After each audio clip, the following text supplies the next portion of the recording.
미국에서 흔히 쓰이는 성으로 특정 인물을 가리킨다고 볼 수 없습니다. 또한 큐사 로고 속 사람의 형상은 마이클 조던을 특정할 수 없다는 이유로 결국 조던은 소송에서 패소했습니다. 진짜? 미국 프로농구의 전설이자 농구 황제로 불렸던 마이클 조던. 이제는 선수 생활을 은퇴했지만 그의 이름을 따서 만든 에피 조던이 불티나게 팔리는 등 여전히 대중에게 큰 영향력을 끼치고 있는데요. 저 신발은 지금 젊은 층에게도 엄청나게 인기가 있잖아요. 그런데 말입니다. 2012년 2월 전해진 충격 소식. 마이클 조던 중국 기업 상대로 소송. 조던이 돌연 중국의 스포츠용품 판매 회사 큐사를 고소한 이유가 무엇이냐? 먼저 큐사는 회사명에 조던의 중국어 발음인 차오단을 넣어서 설립. 그리고 큐사의 이 로고를 주목해 주시기 바랍니다. 뭔가 떠오르지 않습니까? 어깨 높이와 무릎의 각도만 조금 다를 뿐 뭘 보고 했는지는 정확히 알겠네요. 아니 사람 비율이 같은 사람으로 보이는데요. 근데 중국의 자존심도 야오밍을 했으면 야오밍 있잖아. 지지해줄 수는 있지. 너무 뺏겼다. 마이클 조던이 덩크슛하는 실루엣과 유사한 도안과 함께 조던의 등번호 23번까지 사용해 큐사는 각종 물품을 판매해왔던 겁니다. 차오단 24. 이에 마이클 조던은 성명권 및 상표권 침해 혐의로 소송을 제기한 건데요. 그런데 중국 큐사는 이를 반박. 아니 우리 회사 로고에서 사람이 들고 있는 건 농구공이 아닙니다. 탁구채입니다. 탁구채입니다. 성의 없이 변명하는 건 약간 닮았네요. 굉장히 연기하기 편하네. 심지어 큐사는 조던의 소송으로 회사 이미지가 실추됐다며 맞고소. 오히려 조던에게 사과와 배상금까지 요구했는데요. 와. 그리고 3년간의 법정 다툼 끝에 2015년 중국 법원이 내린 판결. 조던은 미국에서 흔히 쓰이는 성으로 특정 인물을 가리킨다고 볼 수 없습니다. 또한 큐사 로고 속 사람의 형상은 마이클 조던을 특정할 수 없다는 이유로 결국 조던은 소송에서 패소했습니다. 진짜? 그런데 말입니다. 정말 아이러니하게도 이 소송으로 큐사는 유명세를 획득. 약 3천억 원의 연매출에 무려 6천 개가 넘는 매장을 보유한 대형 스포츠 의류업체로 성장했습니다. 야, 근데 노이즈 마케팅이 됐나 보다. 조던이 역효과를 내셨네, 소송 건 게. 근데 진짜 이건 조던 입장에서는 굉장히 좀 어이가 없겠네요, 진짜. 하지만 판결에 굴복할 수 없었던 조던은 2015년 재심 신청 그리고 2020년 12월 법원의 최종 판결이 내려졌습니다. 큐사는 조던의 인지도를 활용해 조던의 중국어 발음인 차오단을 상표에 쓰지 말아야 합니다. 큐사가 조던에게 약 6,400만 원의 정신적 피해 보상 위자료를 지급하라고 판결. 그리고 결국 큐사는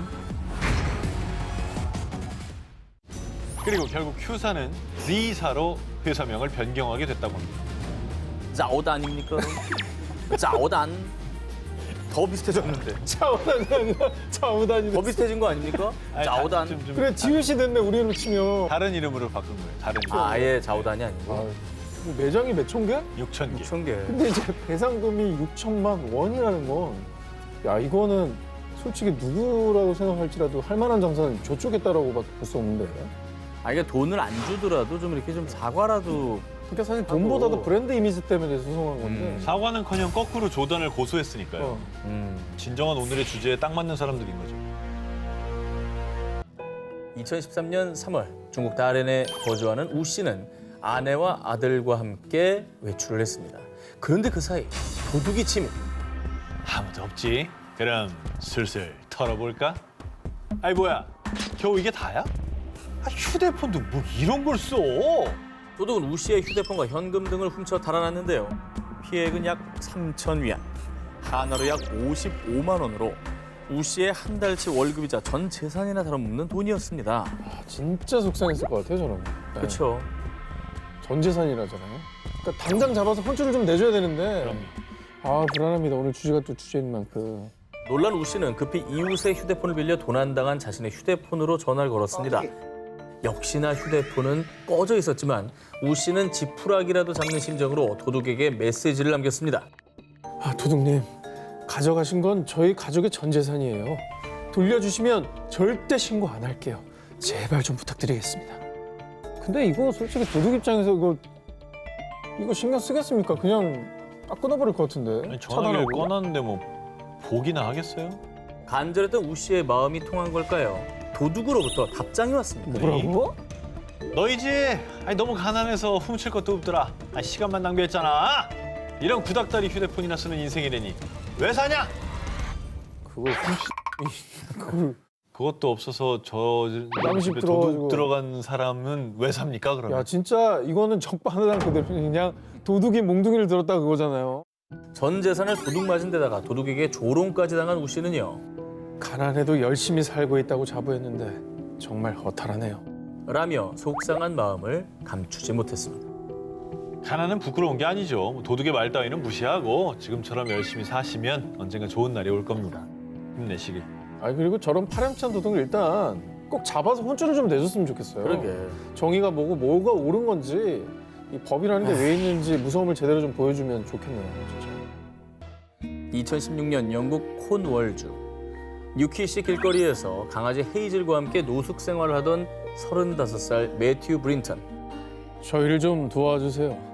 저는 괜찮지만 제 강아지 헤이즐이 너무 배고파해요. 제발 좀 도와주세요. 자신보다 강아지를 먼저 챙기는 브린턴의 따뜻한 마음에 감동한 주민들은 따뜻한 음식과 담요를 챙겨줬고요. 기부금까지 모아 그를 도왔습니다. 그러던 어느 날 SNS에 올라온 브린턴의 모습을 본 주민들은 경악할 수밖에 없었습니다. 어? 뭐야? 뭐야? 아니 저렇게 번듯한 차도 있는데 강아지를 앞에서 사람들한테 구걸했던 거예요 그러면? 야, 야 근데 진짜 성의도 없다 멀리도 안 가고 저기서. 누가 뭐 찍으랴 했겠죠. 평소 주민들의 도움을 받고 생활하던 노숙자 브린턴은요. 무려 약 8천만 원에 이르는 독일 A사의 고급 스포츠카를 소유. 우연히 차에 오르는 브린턴의 모습을 본 주민이 영상을 촬영해 SNS에 폭로한 것입니다. 이 영상을 본 주민들과 누리꾼들은 개를 이용해서 구걸하더니 스포츠카 기름값 구걸했던 거냐? 라며 대분. 왜 그런 거죠? 그 스포츠카 몰면서 개 키우는 사람이 왜 저런 짓을? 스포츠카에 유지비가 많이 들어가서 없나 보죠. 거기 기름 넣을 돈은 있고 개 밥 줄 돈은 없고. 개밥 돈은 없다 이거. 아니 근데 이웃들이 얼마나 허탈했겠어요. 그런데 말입니다. 더 놀라운 건 브린턴의 반응이었습니다. 영상이 공개된 후에 차도 도난당했고 수입도 끊겼다고요. 게다가 사람들의 협박에 무서워서 살 수가 없어요. 반성과 사과가 아닌 오히려 적반하장. 자신을 비난한 사람들을 원망했습니다. 또다시 거리로 나와 구걸을 하는 뻔뻔한 모습을 보였습니다. 강자네요. 동네도 안 바꿨네요. 아주 뻔뻔한 게 강자네요. 이게 피해자 코스프레 한네요 진짜. 그랬어. 그러니까 100번 양보해서 정말 힘든 상황이었다고 해도 그걸보다는 저 가지고 있는 차를 팔아서 그래서 강아지 밥도 주고 그래야 되는 거 아닙니까? 2020년 7월 중국 장쑤성 쿤산 50대 여성 왕 씨는 한 마트의 과실 때문에 극심한 피해를 입었다고 주장. 마트를 고소하며 배상을 요구했는데요. 하지만 마트 측은 과실이 없다며 극구 부인. 왕 씨와 마트는 치열한 법정 공방을 벌였습니다. 마트에서 무슨 일이 있었을까요? 뭔가 억울한 사연이 있었던 것 같긴 한데. 왕 씨에게 무슨 일이 있었는지 사건이 발생한 2018년 8월로 거슬러 올라가 보겠습니다. 당시 왕 씨는 마트를 찾아 반바지와 채소를 고른 뒤 셀프 계산대에서 계산을 마치고 집으로 귀가하려고 했는데요. 그런데 그때 고객님 잠시만요. 그 가방 좀 볼 수 있을까요? 아니, 지금 나를 도둑 취급하는 거야? 그래, 봐라, 봐! 야! 사실 왕 씨는 채소만 계산하고 반바지를 계산하지 않았고요. 계산대에 도난 방지 시스템이 울리며 그녀의 절도 행각이 들통나고 말았는데요. 하지만 그녀는 계산하는 걸 깜빡했다고 변명, 자신의 절도 사실을 부인했습니다. 뭐 오해가 있을 수 있잖아요.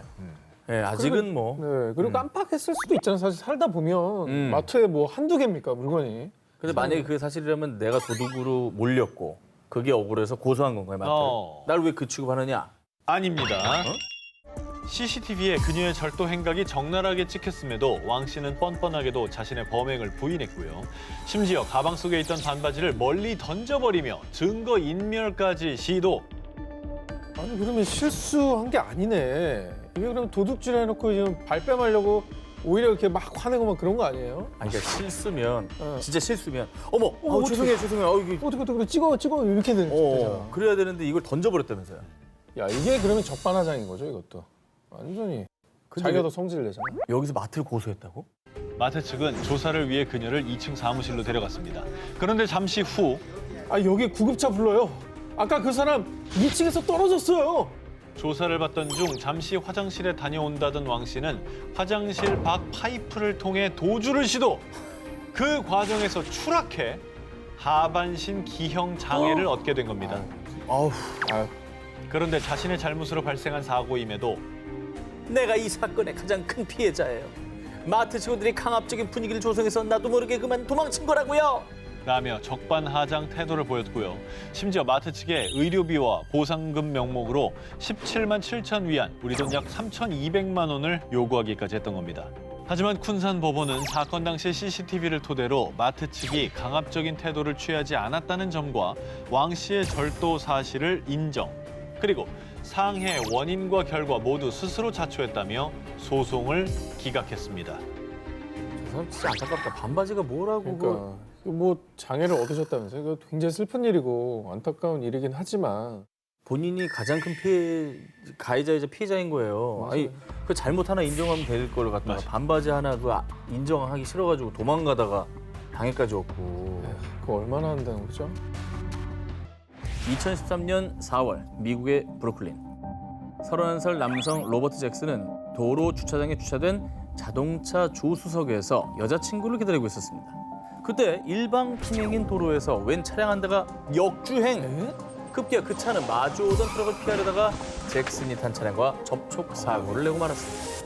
일반 도로인데 역주행이라니까 이거는 진짜 큰 잘못이고 그렇죠. 지금 접촉사고라고 하셨잖아요. 접촉사고인 게 정말 천만다행인 거예요. 역주행은 큰 사고 나요, 진짜. 가만히 이제 주차해 놓은 차에 타고 있었던 거잖아요. 그냥 정말 자다가 날벼락 맞은 거죠. 그렇죠. 자, 그런데 말입니다.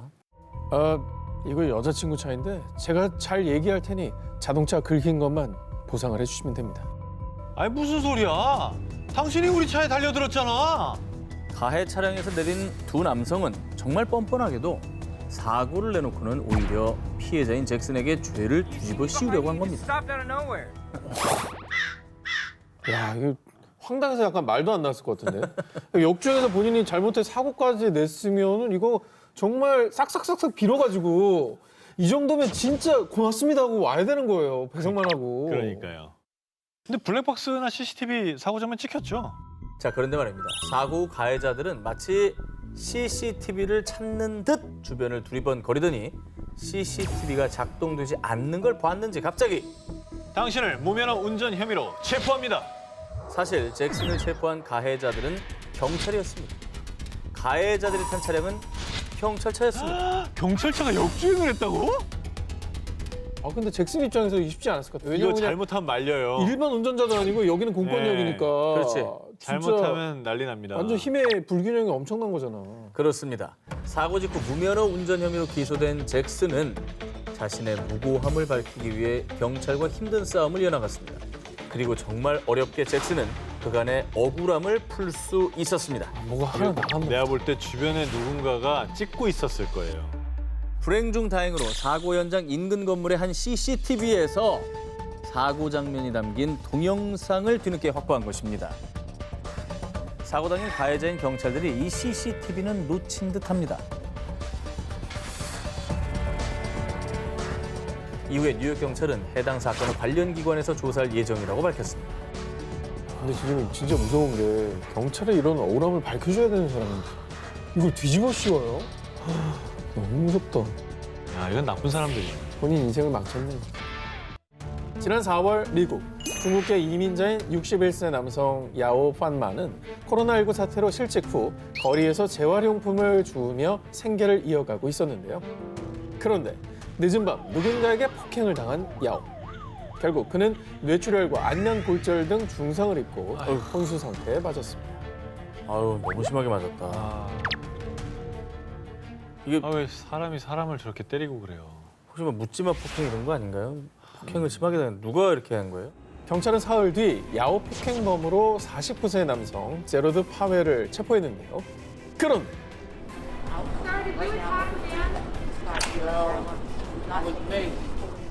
오히려 자신이 야오에게 폭행을 당했다며 억울함을 호소한 파웰. 뿐만 아니라요. 제가 아시아인 강도들한테 당했는데 그 남자가 강도들과 한패가 분명해요. 내가 피해자라고요.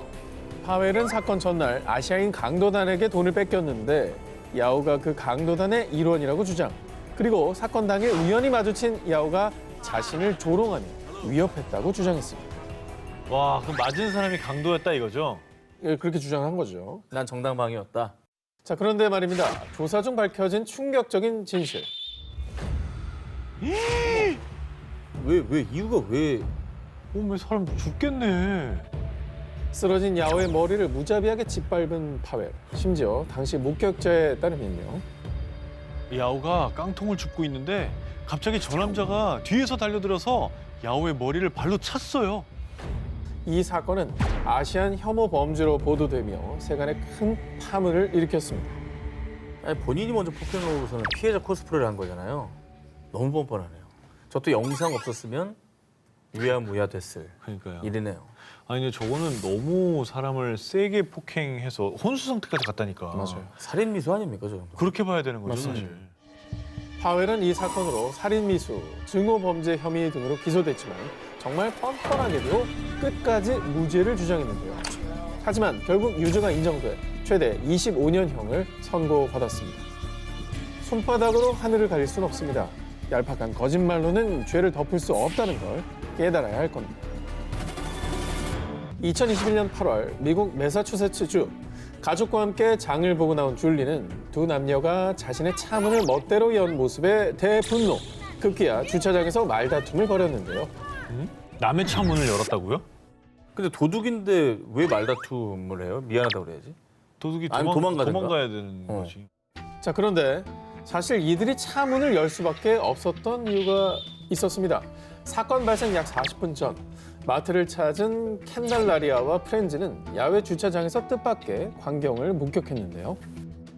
어떡해, 이 무더위에 개가 차 안에 방치돼 있어. 아, 저거는 열어줘야지.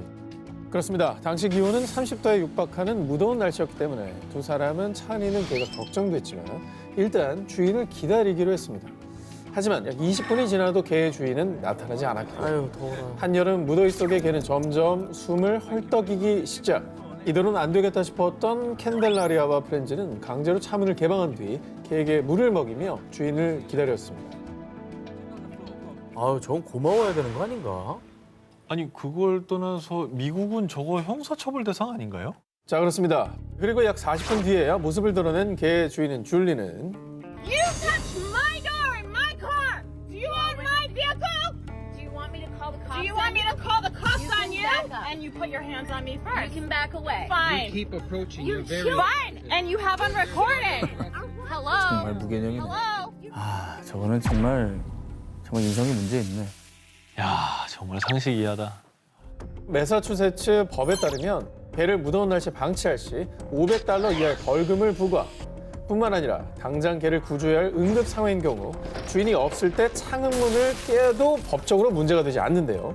즉 칸델라리아와 프렌즈의 도움이 아니었다면 사랑하는 본인의 반려견이 목숨을 잃을 수도 있었던 데다 견주 본인 입장에서도 범법자가 될 수 있었던 상황이었음에도 불구하고 줄리는 고맙다는 인사는커녕 불같이 저렇게 화를 냈고요. 심지어 이들에게 물건을 던지며 위협을 가하기까지 했습니다. 그리고 당시 상황이 알려지자 사람들은 감사할 줄도 잘못한 줄도 모르는 무개념 견주라며 그의 뻔뻔한 행동을 비난했습니다. 야, 나는 저 개가 불쌍해. 주인이 저 모양이니 아우 정말. 사실 꼭 법이 이거를 범법으로 정하고 안 정하고와 관계없이 자기 개를 위해서 저렇게 안 하고 싶지 않을까? 개가 너무 불쌍해. 하면 안 되는 거 아니에요? 다음 특종 역시 개념 리스 적반하장 뻔뻔한 견주의 만행을 취재해왔습니다. 2020년 9월 중국 화난성 길을 걸어가던 남성 진 씨에게 갑자기 지나가던 개가 달려들었는데요. 목줄을 일단 안 했죠. 아니 근데 갑자기 공격하듯이 뛰어왔는데? 그러니까 이거 그건가요? 또 우리 개는 안 물어요 그건가요 또? 아 나 그 말 제일 싫어. 아 제일 싫어. 듣기 싫어 죽겠어. 자, 목줄도 착용하지 않은 개는 매섭게 짖으며 진 씨를 위협. 갑작스러운 개의 공격에 당황한 그는 발길질 신용을 하며 개를 쫓아냈고요. 위기를 보면한 진 씨는 놀란 가슴을 진정시키고 있었습니다. 그런데 이 두 견주는 정중히 사과하기는커녕 우리 아기 놀란 거 안 보여? 당장 우리 애한테 고개 숙이고 사과해. 와, 정말 창조적이네요. 진짜 창조적이네. 자, 더 가관인 거는요. 진 씨가 황당한 상황에 당연히 사과를 거부하자 朝我脸上吐了一口口水，然后呢，我就反击，他开始打我， 어? 오히려 때리는 거예요? 开始打。 자, 견주들은 그의 얼굴을 수차례 가격하며 폭행까지 행사했고요. 심지어 얼굴에 침을 뱉는 등 모욕감까지 안겨졌습니다. 몰상식이구나, 몰상식. 아유. 너무 황당하네. 아니, 자기 반려견들이 저렇게 잘못했으면 죄송하다고 해야지. 죄송하다고 해야지. 당시 지나가던 행인들의 신고에 공안이 출동해 조사를 벌였고요. 진 씨의 상해 정도가 경미하다는 이유로 견주들에게 각각 8일과 5일의 구류와 약 8만 5천 원의 벌금을 부과하는 데 그쳤습니다. 에휴. 이에 분노한 진 씨는 소송도 불사하겠다는 뜻을 밝혔고요. 사람들 역시 뻔뻔한 견주들에 대한 처벌을 강화하라. 타인을 배려하지 않는 사람은 생명을 키울 자격이 없다라며 목소리를 높였습니다. 그리고 두 뻔뻔한 견주 외에도 중국 내에서 견주들의 관리 소홀로 반려견 관련 사고가 끊이질 않자 중국 정부는 동물법을 제정. 2021년 5월부터 반려견과 외출 시 목줄 착용을 의무화하는 등의 동물법을 시행하고 있지만요. 여전히 무책임한 견주들로 인한 반려견 사고는 끊이질 않고 있습니다. 견주는 개를 돌볼 책임이 당연히 있고요. 또 타인에게 해를 끼치지 말도록 이제 교육을 해야 될 책임이 있습니다. 그리고 만에 하나 그렇지 못한 상황이 생기면은 당연히 사과를 해야죠. 못 그러면 키우면 안 돼요. 그럼. 한 생명을 책임진다는 것엔 많은 책임이 뒤따릅니다. 내 반려견이 귀한 만큼 타인을 존중하는 것 역시 중요하다는 걸 제발 좀 깨달으시기 바랍니다. 지난해 8월 18일 베트남 북부 방린성 한 여성이 식당 바닥에 무릎을 꿇고 한 남성에게 호되게 야단을 맞았습니다. 아이. 종업원이 뭐 잘못해서 지금 사장님한테 혼나는 건가요? 아니면 먹고서 뭐 돈 안 내고 먹튀라고 하잖아요. 자, 여성의 이름은 정티 희엔. 그녀가 무릎 꿇게 된 사연은 무엇이었냐? 얼마 전 희엔은 H 식당을 방문한 후 자신의 SNS에 후기를 올렸습니다. 아, H 식당 음식에서 벌레가 나왔는데 식당 직원이 사과는커녕 음식값까지 다 받더라고요. 정말 기분 나빴어요. 희엔의 후기를 본 식당 주인은 그녀에게 다시 식당에 와달라고 요청했고요.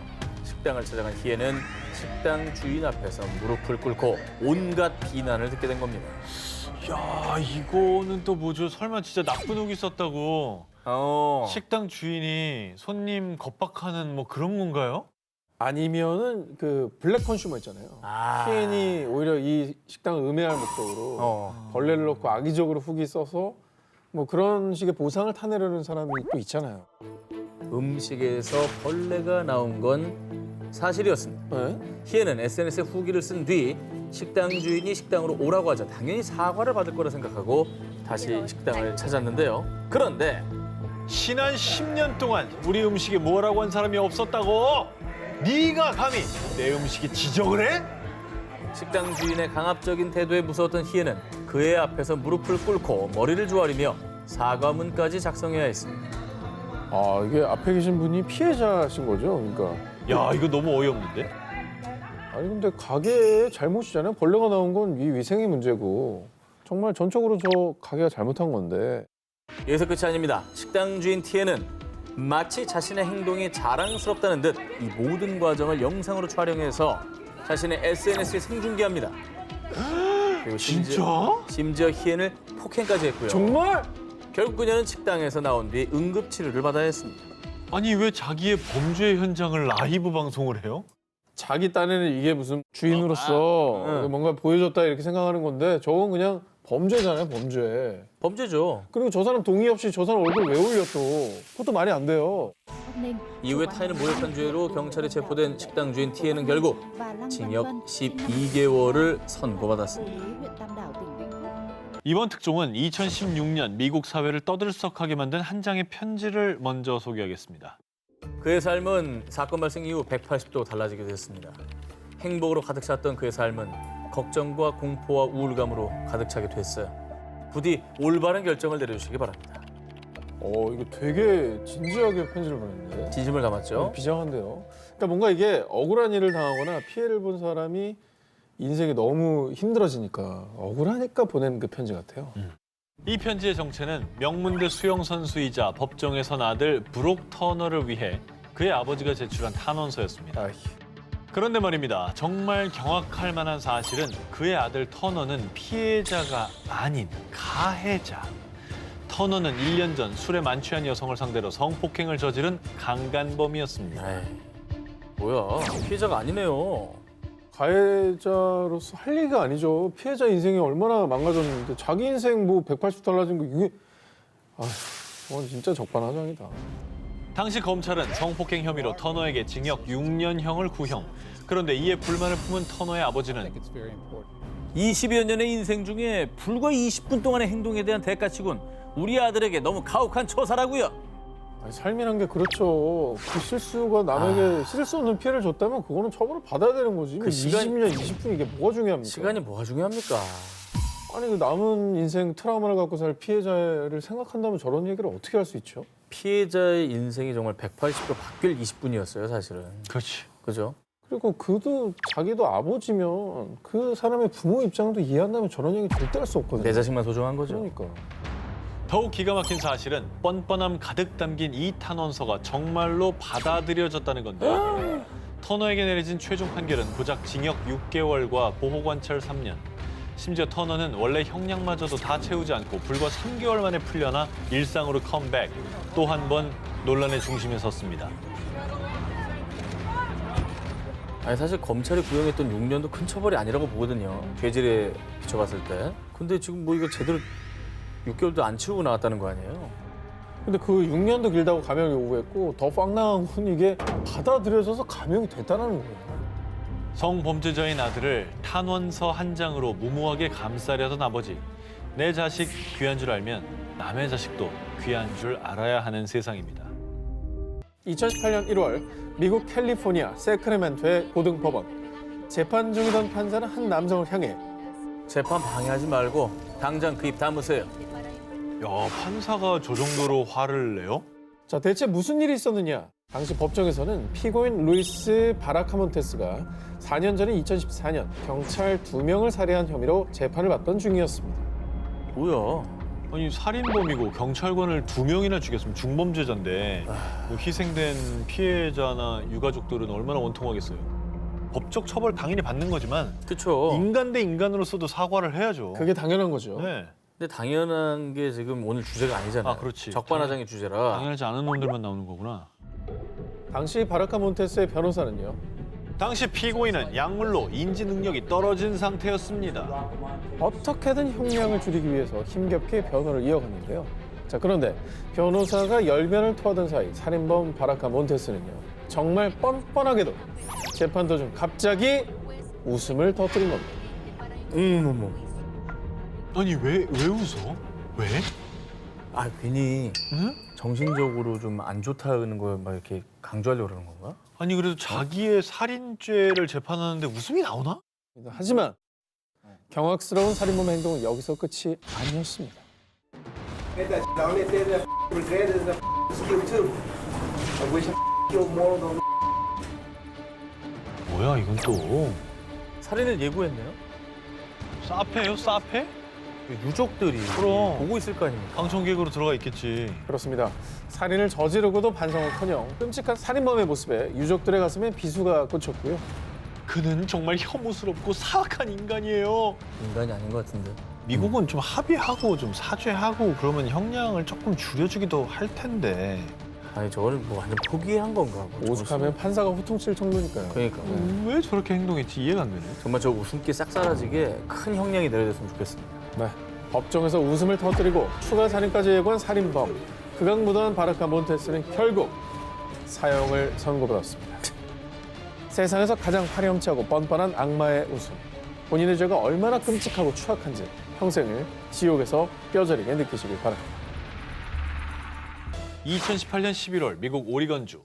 당시 45세 남성 페어슨 톤은 가족 주치 로널드 로즌 박사에게 상담을 받았습니다. 선생님, 아내가 외출도 잦고 귀가도 늦어요. 혹시 다른 남자가 생긴 걸까요? 사이가 점점 더 멀어지는 것 같아요. 아내도 자신만의 시간이 필요할 수 있어요. 마음을 편히 갖고 아내를 믿어주세요. 기운 차리시고요. 로즌 박사는 부부관계 때문에 우울증을 겪는 톤에게 진심 어린 조언을 해주며 우울증 완화를 위한 약도 처방해 주었는데요. 그런데 약 2년이 지난 2020년 11월 네가 그러고도 의사야? 너 때문에 가정이 완전히 파탄이 났어. 네가 어떻게 그럴 수 있어? 너무 불안한데. 아 설마. 의사. 아 설마.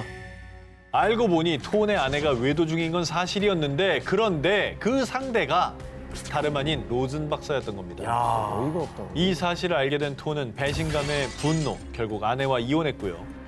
톤의 아내와 내연 관계였음에도 반성하기는커녕 뻔뻔하게 부부관계에 대해 조언했던 로즌 박사에게 한화약 32억 2천만 원에 달하는 소송을 제기했습니다. 그렇지. 이혼으로 끝날 일이 아니죠, 이거는.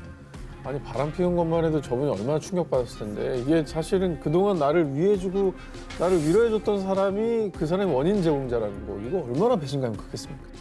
그리고 아내한테 얘기했을 거 아니야. 네 남편 오늘 와가지고 뭐랬는지 알아? 야, 그런 표정으로 막 그러더라. 좀 웃으면서 말 좀 해주고 그래. 그러니까 아이 좀 적당히 좀 해. 더 듣기 싫네요. 자꾸 진짜. 찾아오잖아. 아 그만해요 진짜. 그런데 말입니다. 로즌 박사가 정말 파렴치한 게 그 자신도 두 딸을 둔 유부남이었고요. 심지어 그의 아내는 같은 병원에서 함께 근무하는 간호사였습니다. 간이 배 밖으로 나왔구나. 얘. 그리고 그 아내와도 어떻게 보면 환자니까 구면일 거 아니에요. 구면이죠. 그거 뻔히 알면서 저렇게 한다? 이거는 너무 뻔뻔해. 남의 가정을 파괴하고 큰 배신감을 준 죄. 아무리 많은 금액으로 보상한다고 해도 깊이 패인 마음의 상처까지 보상할 수는 없을 겁니다. 2019년 11월 5일 한국인 A씨와 일행은 미국 뉴욕에서 출발해 시애틀로 향하는 D항공사 비행기에 탑승하기 위해 탑승 게이트로 향했습니다. 그런데 아, 손님 죄송합니다. 이미 탑승 마감했습니다. 아 이런 경우 뭐 가끔 있어요. 예, 게이트에 늦게 간다거나 잘못 알았을 경우에는 가끔 이렇게 마감되는 경우도 있고 그러면 안내에 따라 이제 뒷비행기를 타고 간다거나 뭐 그렇게들 많이들 하잖아요. 그죠? 면세점의 정신팔이다 보면 놓칠 네. 수 있죠. 네. 그러나 A씨의 일행은 늦은 게 아니었습니다. 왜? 보통 국내선 비행기는 이륙 10분 전에서 5분 전까지 탑승구가 열려 있는 게 일반적이고요. A씨는 출발 시간 18분 전에 게이트에 도착했고 탑승 마감 전 A씨와 일행들을 찾는 파이널 콜조차 없었다고 합니다. 그리고 심지어 출발 시간도 되기 전 비행기는 이륙했다고 하는데요. 뭐야? 아니 승객이 안 탔는데 올라갔다고요? 네. 이럴 수도 있어? 그러니까 다 안 차면 못 가는 거거든 일단. 그죠? 원래 그렇죠. 그걸 기다려야지. 근데 전산상에 오류가 있었나? 자, 알고 보니 무리한 오버부킹이 원인이었습니다. D항공사는 7명을 초과해 예약을 받았고 탑승 시간이 남았는데도 불구하고 대기 중이던 승객들을 빈자리에 태운 뒤 탑승을 마감해버렸던 겁니다. 근데 보통 오버부킹이라는 걸 해요. 왜냐하면 노쇼가 많으니까. 근데 그게 이제 안전장치로 수속을 하면서 밟고 나면서 밝혀지잖아. 밝혀지긴 하니까. 하지만 좌석 대기자를 탑승시키려면 기존 예매한 사람이 표를 취소하거나 파이널 콜에도 도착하지 않았을 때 혹은 승객의 동의와 함께 그에 상응하는 보상을 제공하는 것이 일반적입니다. 그렇죠. 그런데 이 D항공사는 그 어떤 안내도 보상도 없이 환불조차 해주지 않아 피해 승객들은 다음 날까지 공항에서 노숙을 해야 했는데요. 어? 심지어 그럼 재심은요? 수화물은 내려주실 거죠? 이미 출발했습니다. 수화물은 시애틀에서 찾으실 수 있습니다. 탑승하지 않은 승객의 수화물 운송은 회항 조치까지 가능할 정도로 대박이다. 보안상 중요한 부분임에도 A씨와 일행들의 수화물을 그대로 실은 채 비행기가 출발했다고 합니다. 아니 그리고 이게 이제 중요한 뭐 수소리 있죠. 그렇죠, 진짜 의사. 비즈니스 미팅 이런 거였으면 이거 어떻게 보상이 됩니까? 뭐 면접 보러 가는 사람이거든. 면접, 뭐 오디션 이런 거 어떻게 할 거야? 뭐야, 어떡할 거야? D항공사의 행태에 논란이 거세지자 D항공사 측은 공식 사과와 함께 피해 승객들에게 항공권과 숙박비 등 기타 피해 비용을 보상하겠다는 입장을 밝혔습니다. 뒤늦게라도 사과하고 보상을 뭐 했다고 하니까 이건 다행인데 결국 뭐 이렇게 해서 본인들도 이미지 실추되고 이제 앞으로도 그 승객 이 항공사 이용하시겠습니까? 절대 안 쓰지. 고객도 잃어버리고 이건 정말 뻔뻔한 넣어서 적반하장했던 거죠. 지난 4월 2일 호주 브리즈번에서 식당을 운영하는 셰이 헤이스턴. 그는 이날도 어김없이 주문이 들어온 음식을 제조하기 위해 주문서를 확인했는데요. 그런데 주문서에는 아주 충격적인 문구가 적혀 있었습니다. To very annoying 주문서에 아주 짜증나는 아시안 2명이라며 아시안을 비하하는 문구로 이 식당 직원이 작성한 것이었는데요. 아 이거 예전에 무슨 저기 카페에서 뭐 컵에다가 찢어진 눈 표시해가지고 이렇게 뉴스 난 적 있잖아요. 네네. 아니 만약에 사장님인데 직원이 저렇게 했으면 어떻게 저 하시겠어요? 무조건 사과죠. You are the most annoying person. 무조건 사과의 서비스에 뭐 다 나가서 저 얘기가 어디 안 퍼지게 해야죠. 자, 그런데 말입니다. 아이고 세상에 나는 우리 직원이 너무너무 좋아. 모르는 거야. 아유 착해라. 심지어요. 주문서를 촬영한 사진을 본인의 SNS에 공유했습니다. 좀 바보 뭔 아니야? 소리야? 걔 저런 아니 아까 걔 아니야? 베트남 그 식당 아니, 주인? 진짜. 걔가 여기 가서 지금 하고 있는 거 사고가 아니야? 단순해. 여러 사람이 있어. 아니 동급이구만. 내 정신 상태가. 이후에 이 식당의 단골이었던 알렉스는요. 당신은 식당의 주인입니다. 직원의 잘못된 행동을 말리는 게 당신의 일이라고요. 이건 옳지 않아요. 알렉스의 지적에도 주인 헤이스터는 농담일 뿐이라며 뻔뻔하게 대응. 심지어 아 그렇게 할 일 없으면 다른 취미나 찾아봐. 아 그리고 피해자 코스프레 그만하고 수고. 그리고 이를 본 누리꾼들은 저런 개념 없는 식당은 절대 이용하지 말자. 인종차별주의자는 혼쭐이 나야 된다 하며 분노. 식당에 항의 전화가 빗발쳤고요. 그제야 식당 주인 헤이스터는 자신의 행동에 깊은 실망과 부끄러움을 느낀다며 사과문을 공개했습니다. 왜 저런 일이 있어야 할까? 저건 머리가 나쁜 거예요. 양심이 없는 거예요. 뭐예요? 둘 다 하죠. 개념도 둘 다 하죠. 없고. 둘 중에 하나라도 있으면 저렇게 안 돼요. 이번 특종도 마찬가지로 인종차별에 대한 소식입니다. 지난 3월 17일 미국 텍사스주 아프리카계 미국인 여성 5명이 한 미용용품 매장을 방문했는데요. 그런데 갑자기 흥분한 그녀들이 목소리를 높이며 물건들을 집어던졌고 매장은 아수라장이 됐습니다. 혹시 아프리카계 미국인이다. 그래서 인종차별 받은 건가요? 그래서 화가 난 거죠? 그럴 수도 있죠. 어. 그럴 수도 있죠. 자, 결국 그녀들은 신고를 받고 출동한 경찰에게 체포됐는데요. 그런데 우리가 가게 안으로 들어가니까 이 사람들이 저희를 괴롭히기 시작했다고요. 한국의 인종차별은 정말 참 안 없어지네요, 진짜. 그러니까. 아 근데 어쨌든 매장에 난동 부린 건 뭐 잘한 거라고 볼 수 없죠. 하지만 억울한 마음만큼 이해가 됩니다. 얼마나 억울하면 네. 난동을 피웠겠습니까? 자, 그런데 말입니다. 이 사건에 반전이 있었습니다. 사실 인종차별을 당한 피해자는 아프리카계 미국인 여성들이 아니라 한인이었습니다. 어? 뭐야? 한인이었다고? 자, 사건의 전말은 이렇습니다. 케온드라 영과 다콰이샤 윌리엄스를 포함한 아프리카계 미국인 여성 5명이 한인 김 씨의 매장에 찾아와서는요. 어이, 그쪽에 그만 아시안 계집애. 우리 구역에서 영업하지 말고 당장 꺼져, 이씨. 근데 웃긴 거는 이제 인종차별 당해본 사람들이 똑같이 인종차별을 하고 있는 게 웃긴 거죠. 아니 근데 너무 괘씸한 건 본인들이 아프리카계 미국인이라는 그 신분을 이용해가지고 뒤집어 씌우려고 했다는 게 너무 괘씸한 거예요. 자, 그녀들의 횡포는 이뿐이 아니었습니다. Eventually charging Kim, punching her 뭐야? 8 times, still beating on her with her fists as she 뭐야, lay on the 저게? ground. 너무 이상한데? 저래놓고 무슨 자기가 차별을 받아. 무자비하게 폭행을 당한 주인 김 씨는 결국 코뼈까지 부러졌고요. 폭행을 말리려고 달려온 김 씨 아들 역시 얼굴에 상처를 입고 말았습니다. 주인 김 씨의 신고로 체포당한 이들은 오히려 인종차별을 당했다고 뻔뻔하게 주장했지만 결국 진실이 밝혀지며 폭행 혐의로 기소됐습니다. 아, 너무 몰상식하다. 아니 진짜 이 작년부터 이 사건 말고도 너무나 그 아시아 사람들을 향한 무차별적인 폭행이 많아요. 이거 증오범죄라고 봐야 되는 건데 이게 진짜 너무 많이 일어납니다. 자기보다 더 약한 대상을 찾아서 공격하는 게 이게 결코 옳은 일이 아니잖아요. 비겁한 거죠. 정말 비겁한 행동이라는 걸 꼭 깨달을 필요가 있을 것 같습니다. 2017년 7월 미국 17세 소년 단테 라이트는 1년여 전 18세 소년 조던 콜리의 옷을 갈취하는 과정에서 그를 살해한 혐의로 법정에 섰습니다. 사랑하는 아들을 너무도 허망하게 떠나보내게 된 엄마 캐런 클리는 법정에서 눈물로 호소했습니다. 에이구. I've lost my only child, my son, my baby, my friend. More than that, I've lost laughter and love. 어머니가 눈물을 참질 못하시네. 계속 눈물이 나시네 그냥. 가슴에 묻을 수밖에 없잖아요. 사랑하는 자식을 떠나보낸 그 마음은 어떻게 헤아릴 수 있겠습니까? 이루 말할 수 없는 슬픔에 재판 내내 눈물을 흘린 유족들.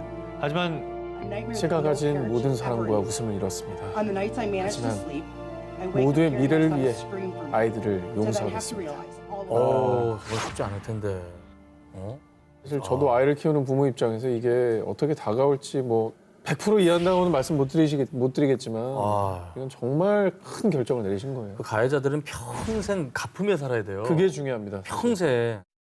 유족들이 흐느끼며 말을 이어가는 first time 그때 in my life. I feel hate in my heart. Here 왜 웃어? I hope that every time you want for a jacket, you just stay. 너무 저 웃음이 끔찍하고 소름 Every time 돋네요. you want for shoes, you get a 처벌도 반성을 하라고 내리는 건데 그럼 이게 약간 의미가 뭐가 있나 싶어요. 무슨 의미가 있습니까 저런 선처가? 네. 오열하는 유족 앞에서 비웃음을 흘린 살인범 라이트. 심지어 그는 유족들에게요. I just want to tell y'all, I'll be home soon. R.I.P. Keon. I love my family.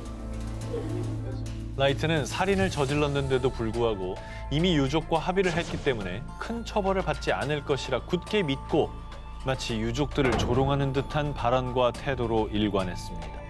합의했고 미성년이니 크게 뭐 별일 없겠지. 이걸 알고 저렇게 까부는 거군요. 아 근데 처벌이라도 좀 판사님이 세게 내렸으면 좋겠다. 갑자기 그 생각이 드는데요. 그렇습니다. 그런데 역시나 법은 냉정하고 엄격했습니다.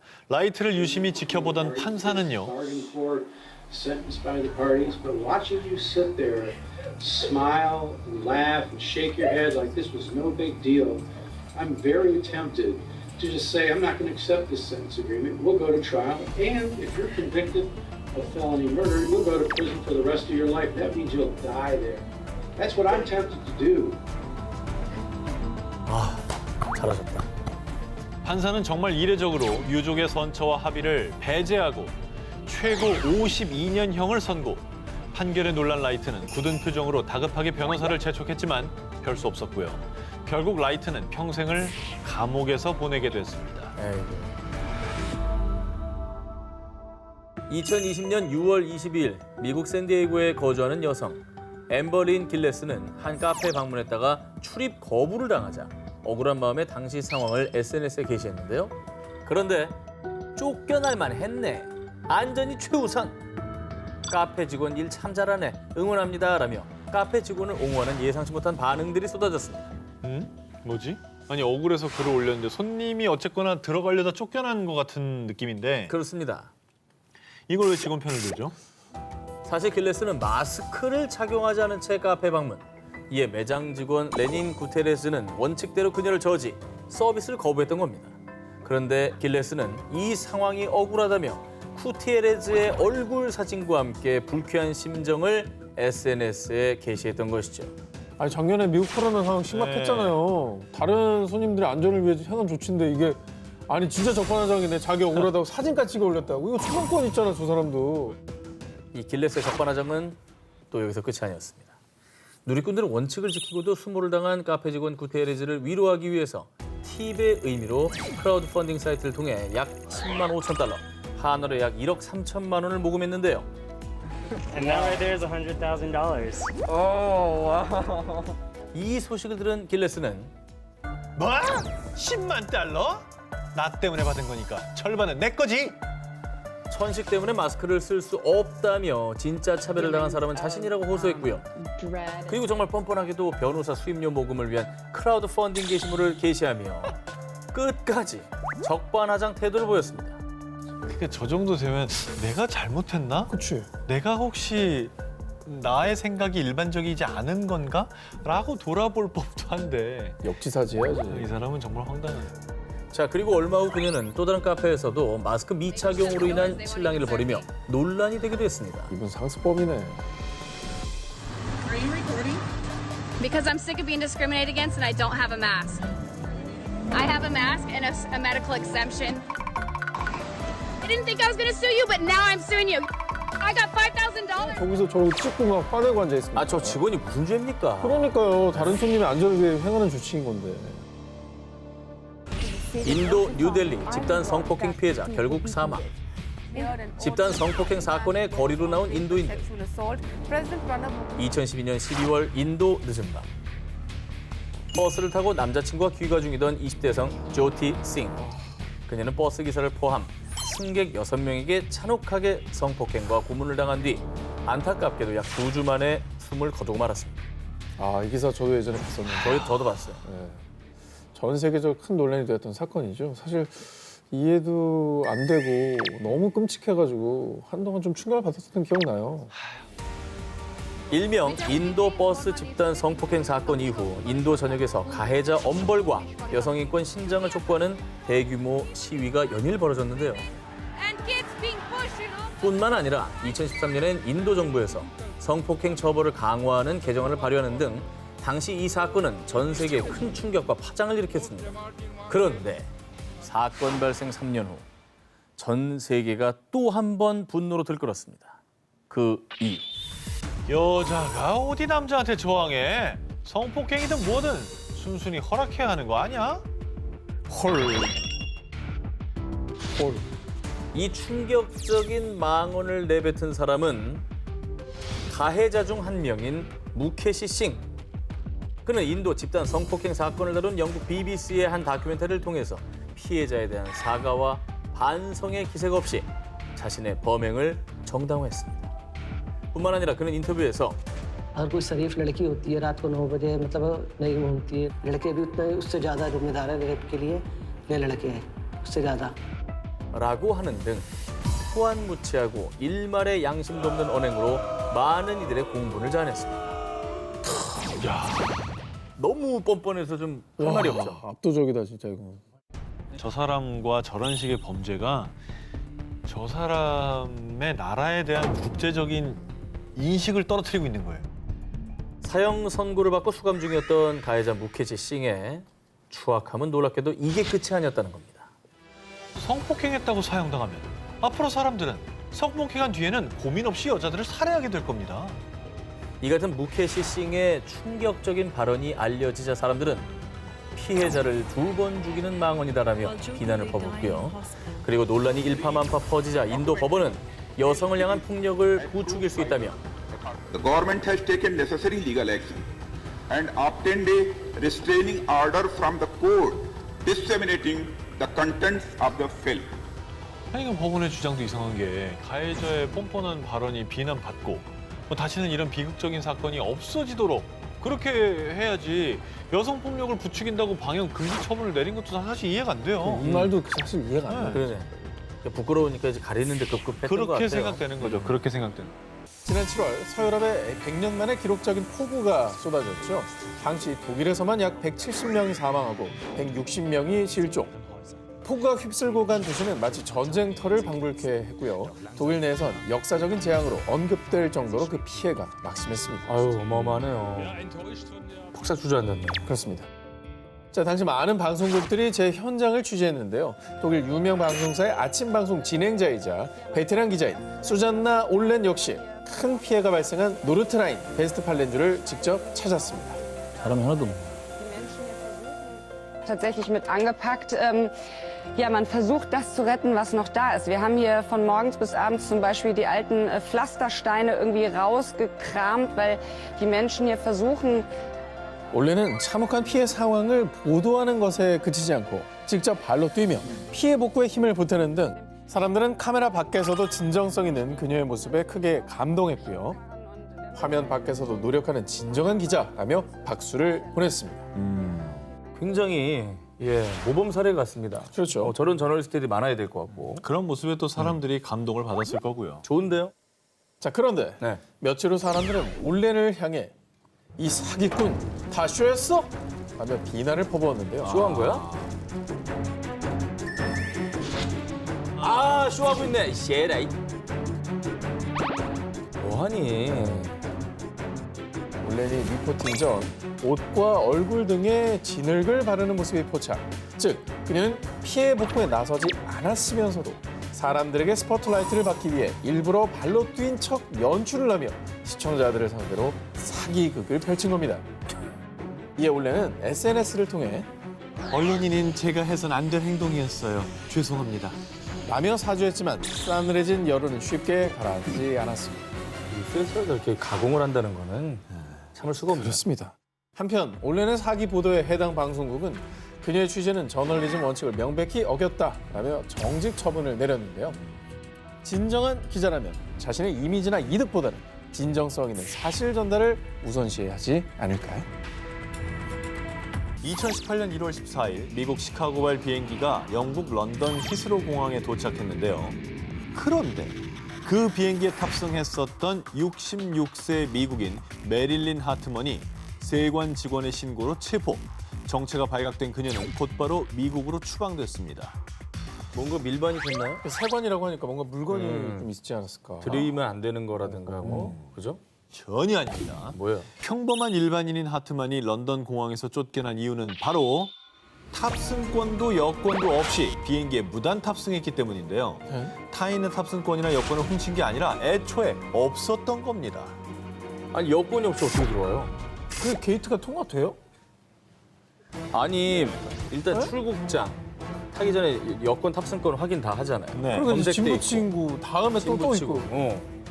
아니 그리고 일단 또 비행기 타기 전에 다 찍고 그걸 있는지 아닌지 확인하고 타지 않아요? 아니 근데 나는 뭔 사기 천지 모르겠는데 어떻게 들어가는지가 너무 궁금해 미칠 것만 같아요. 그죠? 아니 거기를 어떻게 뚫고 들어가요? 어떻게 들어간 거야? 근데 더 황당한 건요. 이 하트만이 비행기에 무단 탑승한 게 이게 처음이 아닙니다. 2002년에 덴마크 코펜하겐에 간 게 처음이었죠. 여권이요? 없어도 상관없던데요. 그리고 2014년엔 산호세 공항에서 로스앤젤레스 공항까지, 2015년엔 산호세 공항에서 잭슨빌 공항까지 비행기 무단 탑승에 성공했고요. 그렇게 하트만이 탑승권, 여권 없이 밀항을 시도한 게 무려 30번에 달한다고 합니다. 이제 어떻게 하냐니까? 아니 그러니까 내가 배우려고 그러는 게 아니라 어떻게 그러냐고. 아니 투명인간이야? 9.11 테러 이후에 보안 검색이 굉장히 철저해지면서 이건 굉장히 불가능한 일로 보이는데 궁금해하시니 제가 이 하트먼의 밀항의 기술 알려드리겠습니다. 대체 무엇이냐? 단체 여행객을 따라다니면 일행이라고 생각하더라고요. 그리고 항공사 직원에 따르면요. 주의를 끌지 않고 무슨 유령처럼 떠돌아다닌다고요. 행동도 자연스러워서 저는 정말 진짜 승객이신 줄 알았다니까요. 가능해? 상습 밀항범인 하트만은 밀항을 시도하다 발각된 경우도 많습니다. 그래서 수차례 경찰에 체포됐었고 지난해에는 교도소에 수감되기도 했는데요.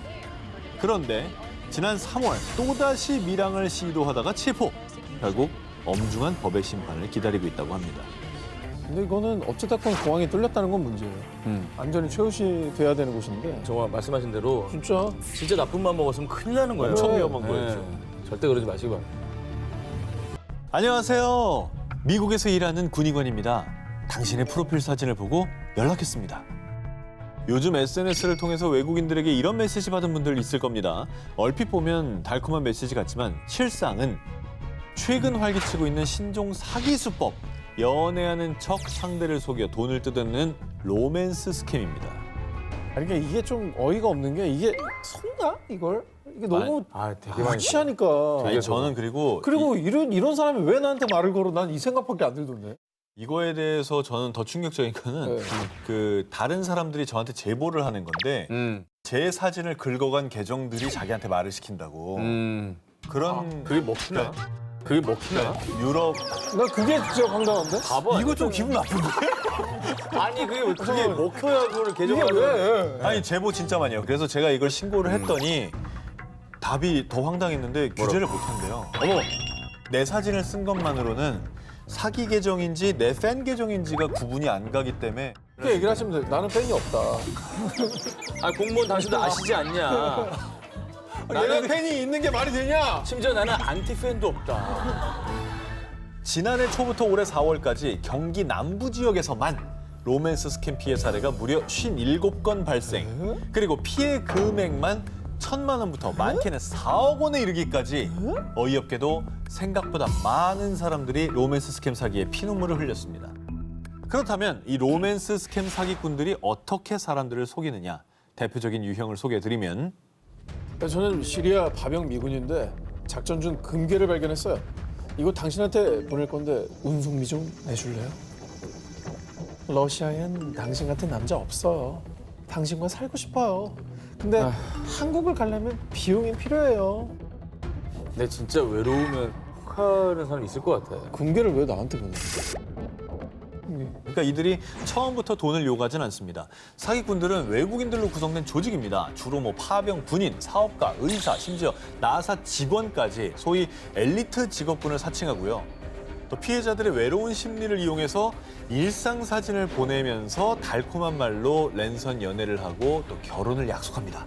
그리고 자신을 연인으로 생각하는 피해자들에게 뭐 항공료, 통관 수수료, 택배 수출 비용 뭐 이런 온갖 이유를 대면서 돈을 뜯어냈는데요.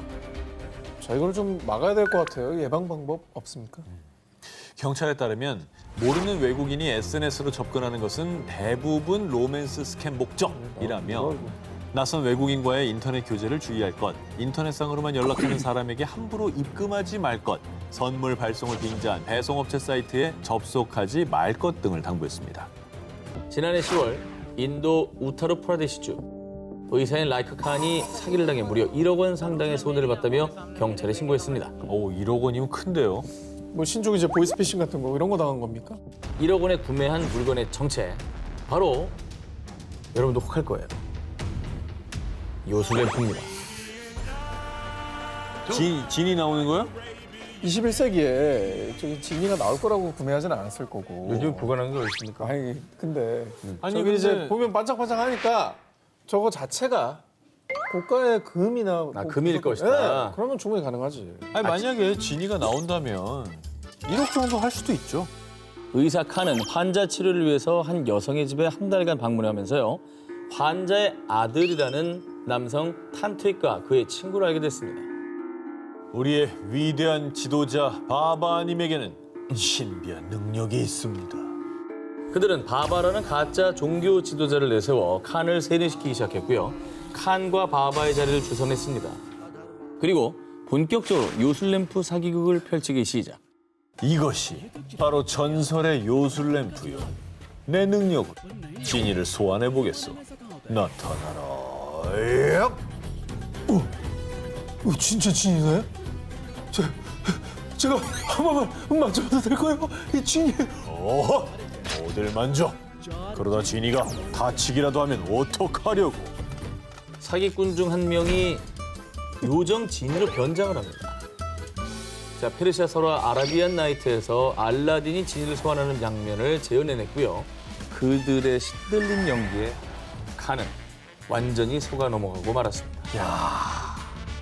아무리 분장이라도 영화 화면은 그게 뭐 보정도 하고 조명도 때리고 그러니까 그렇게 보이지. 퍼런 칠해가지고 그렇게 나타나면 그거 누가 믿냐고. 해봐요. 그리고 바바란 이름 성의도 너무 없어. 그러니까 세뇌를 했다고 생각했으니까. 가스라이팅 한 거지.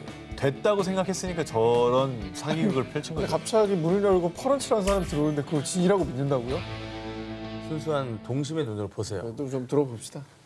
자, 이렇게 칸을 속인 사기꾼들은 본론에 돌입합니다. 진이가 있는 이 요술램프만 있으면 부와 건강과 행운을 가질 수 있어. 2억 원만 주시오. 2억이요? 아 그건 좀 너무 비싸지 않나요? 하참. 그럼 당신한테만 특별히 1억 원에 넘길게. 이 황당한 사기극에 홀라당 넘어간 칸은 이 요술램프를 1억 원에 구매합니다. 그리고 나서 매일 밤 애타게 지니를 불렀습니다. 아이고야 나타나. 진이야 제발 좀 나타나. 칸의 간절한 기도에도 램프 속 요정 지니가 나타나지 않자 칸은 그제야 자신이 속았다는 사실을 알아채고 경찰에 신고했다고 합니다. 2009년 영국 50대 여성 주디스 스틸웰은 온라인 데이트 사이트를 통해 오비 엘리아스란 남성을 알게 됐는데요. 두 사람은 곧바로 fall in love. 3년 뒤 결혼을 했습니다. 다정다감하고 완벽했던 남편 엘리아스.